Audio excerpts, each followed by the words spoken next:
Hello, parents. How are you doing today? Are you researching about primary school for your child that has the best program or easier pathway? Now, the reason for my video today is I have just done my data and it is perhaps the best info that I'll be using for my child. My name is Gary and I'm a parent of two. Now, if you have the next 5 minutes, I would like to share the idea with you that may set your child up for a bright future.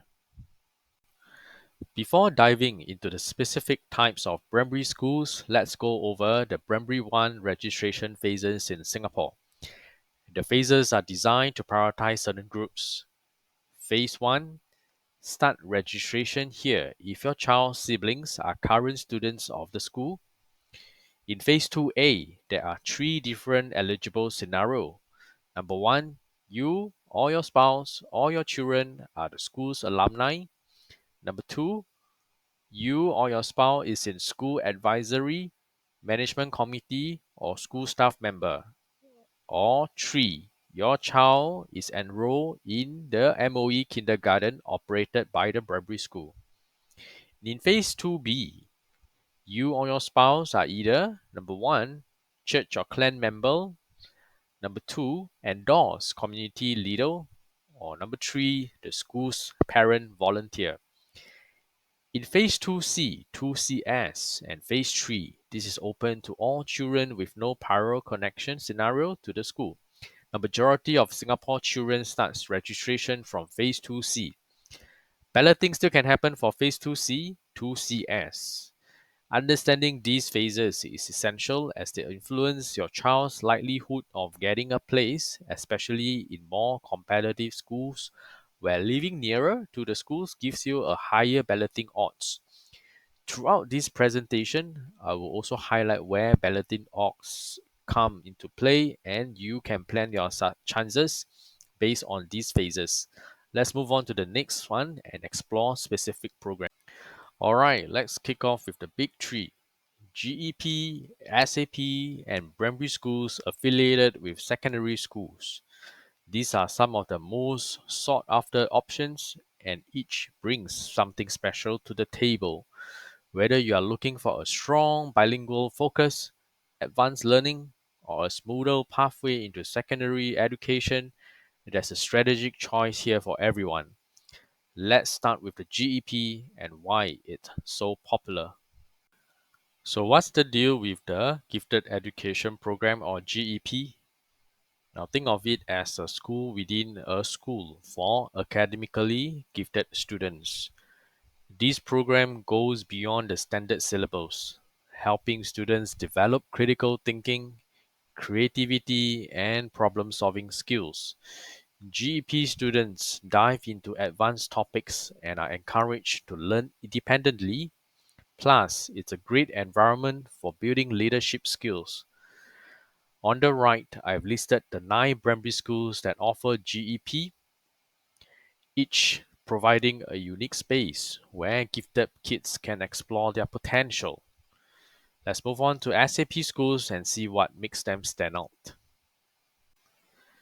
Next up, SAP or Special Assistance Plan schools. These schools are known for their strong bilingual focus, especially in English and Mandarin, which is great for families who want their kids to stay connected to their Chinese heritage or prepare for working with the China economy.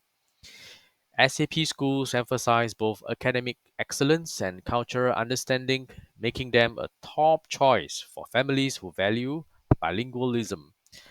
I've listed the 15 SAP schools here, each known for balancing linguistic skills with a global perspective. Let's talk next about how schools affiliation can benefit your child's academic journey. These affiliations often provide priority admission to the secondary school for students. This can reduce the stress at entrance exams and competitive placements. Additionally, it creates a seamless transition for students, allowing them to continue their education with a familiar environment that shares similar values and educational philosophies. Parents often find that these affiliations help maintain continuity in their child's learning experience, supporting both academic growth and personal development. For many parents, this is a strategic move to secure a smoother transition into a well regarded secondary school, essentially planning ahead for their child's future. Next, we'll look at specific types of secondary schools, including those with junior college affiliations. Continuing with our discussion on secondary school affiliations, let's explore secondary schools that have direct affiliations with junior colleges. These affiliations offer an even more streamlined pathway for students, allowing them to progress with bonus points from secondary education directly into pre-university schools. This structure can relieve some of the pressures typically associated with the traditional education system. Moreover, students in these affiliated schools often benefit from a curriculum that emphasizes holistic development, critical thinking, and leadership skills, preparing them for the challenges of higher education and beyond. As we move forward, we also look at secondary schools that offer an integrated program or IP, which further enhances this seamless educational journey. On our list, we only have four affiliated secondary schools with integrated program. The integrated program is designed for academically inclined students, allowing them to bypass the O-level examinations and proceed directly to a junior college or a pre-university course after secondary school. This approach not only provides a more cohesive educational experience, but also focuses on a curriculum that encourages deeper learning and critical thinking. Schools with IP typically emphasize a holistic education, fostering not only academic excellence but also the development of personal and leadership skills. This can be an attractive option for parents looking to provide their children with a strong foundation for future academic pursuits. Now, for those of you looking for the ultimate combination of opportunities, here are the three power combos pathway. First, we have the combination of SAP and GEP. This pairing allows students to benefit from strong bilingual education and a rigorous curriculum designed for gifted learners. It provides a unique opportunity for intellectual and cultural growth. Next, we can expand on this combination with SAP, GEP, and an affiliation with a secondary school. This not only ensures that students receive a well-rounded education, but also provides a smoother transition to secondary education, maximizing their chances of success. Lastly, we have the most comprehensive combination SAP, GEP, and affiliations with secondary schools that lead to junior colleges that provides the integrated program as well. This pathway provides a total streamlined educational experience from primary school all the way through to preschool, pre-university, preparing students exceptionally well for their future academic endeavors. These combinations can significantly influence your child's educational opportunities, so it's important to consider what aligns best with your goals for their development. Now, let's take a look at the role of CCAs in primary schools. Now, here's our bonus data unique CCAs in primary schools. If you need more detailed information, please do not hesitate to contact us via our email. Now, do you know some schools have CCAs that you won't find anywhere else? From unique sports teams to arts programs, tech clubs, and community service, these CCAs can make your child's school experience so much meaningful. It's where they can build teamwork, resilience, and confidence and discover unique interests that might shape their future. So, when considering schools, take a look at the CCAs they offer. Sometimes a single CCA can make all the difference in helping a child grow and thrive. Okay, in this second section, we'll dive into the balloting odds in Phase 2B, which is crucial for many parents navigating the primary school admission process. Phase 2B focuses on applicants with specific affiliations such as those who have done parents volunteer for the schools, connections to grassroots leaders, or ties to religious or clan organizations. Understanding the odds in this phase is essential as these affiliations can significantly impact your child's chances of securing a space in a desired school. Throughout this section, I'll break down how each affiliation affects balloting odds and share insights on how to leverage these connections effectively. Let's get started. Now, let's zoom in on the schools that required balloting during Phase 2B in 2023 and offered the Parent Volunteer Scheme. The PVS is a key strategy many parents use to enhance their chances of securing a place in a preferred school. By volunteering in the school community, parents can demonstrate their commitment and connection to the school, which can influence balloting outcomes. On this slide, you will see a list of schools that necessitate balloting in the Phase 2B due to high demand among applicants. Understanding these schools and their specific balloting processes is critical for parents to navigate this competitive phase successfully. Zooming in here on schools that need balloting in Phase 2B in year 2023 with Parent Volunteer Scheme. You are committing time and effort here, so knowing which schools still require ballotings after doing your PVS will give you a realistic look at where demand is high. Now you should note the last 5 schools on the list. If you have done PVS for one of these schools and stayed within 1 km, your child is more likely to land a place in the school. Coming to this third section, we will focus on the balloting odds in Phase 2C, particularly how distance criteria impact your chances of securing a spot in a primary school.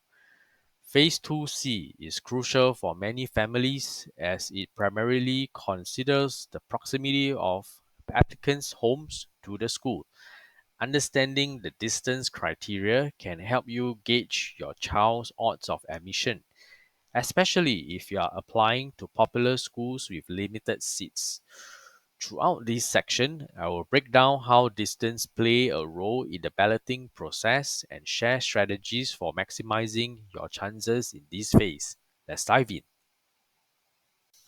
On this slide, we have a table showing the balloting odds for Singapore citizen children who reside within 1 kilometer of various schools during Phase 2C. As we can see, the odds in this phase can differ significantly from school to school. This table highlights how distance from the school can enhance your chances of admission, especially for those living close by. For parents, understanding these odds is essential as it informs your strategy for selecting schools and helps you assess the likelihood of securing a place for your child. This information can be particularly beneficial in guiding your decision-making process in the upcoming registration period.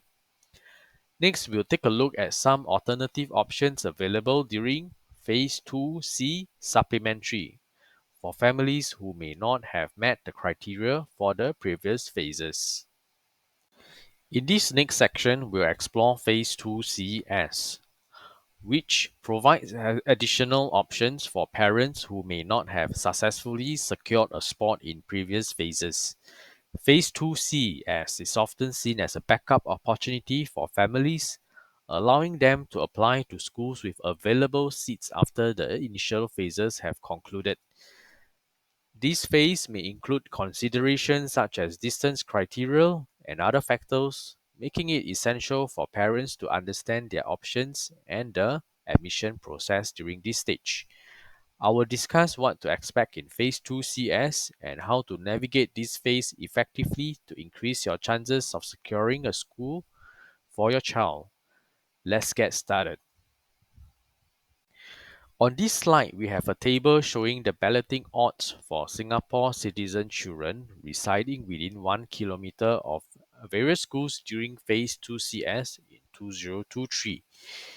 This data is crucial for parents considering their options during this later phase of the registration process. As you can see, the odds may vary from school to school, reflecting the availability of seats and the competition among applicants. Understanding these odds can help you make informed decisions about which schools to apply to during Phase 2 CS and improve your chances of securing a spot for your child. Finally, here's a list of schools available in Phase 2 CS that don't require balloting at all. If the earlier phases didn't work out, these schools could be a great option to consider. Remember, even though they don't require balloting, these schools still offer quality education and unique programs. And that wraps up our Phase 2 CS section. Hey, you made it through. Now, if you are serious about finding the perfect primary school for your child and want to make strategic decisions in this process, you are in the right place. We have covered SAP and GEP programs, school affiliations, balloting odds, and more. This is all about setting your child up for success, and you are here because you care about making the best choice possible. Now, here's what I need you to do. First, hit that like button if this gave you the clarity you were looking for, and make sure to subscribe. Why? Because I'll be here with more data to help guide your daily family livelihood decisions. And remember, if you've got questions or there's something specific you want to dive deeper into, let me know in the comments. I'll be here to help. Thanks for watching, and I can't wait to see your child on the path to success.